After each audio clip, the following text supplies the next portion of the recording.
Bawal ba magpa-giveaway sa mga solid viewers or sa mga follower natin? So tara. Sa katunayan guys, hindi naman bawal magpa-giveaway sa mga followers natin. So importante din ito guys para makapagbigay tayo ng appreciations para sa pagsuporta nila sa atin. Pero syempre, hinahinay ka pa rin dahil kapag sumobra, nagiging bawal. So, pwede mo to gawin once or twice a month. So, syempre, iniwasan din dito guys ni Facebook na magkaroon ng involved ang pera, lalo na kapag kumikita ka na. So guys, kung follower kayo ni Foreign James, sikat na vlogger dito sa Pilipinas, kung saan during live niya, iniba niya yung spelling ng sikat ng e-wallets dito dahil alam niya, posible siyang magkaroon ng restrictions or magkaroon siya ng monetizations policy during live niya. Pero syempre dito man sa Facebook, hindi man tayo agad kikita dito.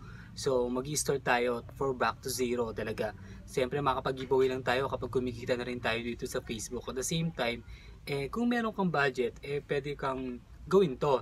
Kung mayaman ka or talagang meron kang source of income pa na pwede mong magpag-giveaway para at least makapag-build ka ng sarili mong strong community dito sa Facebook. Kung wala naman, okay lang naman yan. Mag-upload ka lang ng magandang content and the same time, meron din diyang magba-viral at the same time, makakapag-build ka ng sarili mong community dito sa Facebook. So, siyempre, importante pa rin na nag-enjoy ka sa ginagawa mo.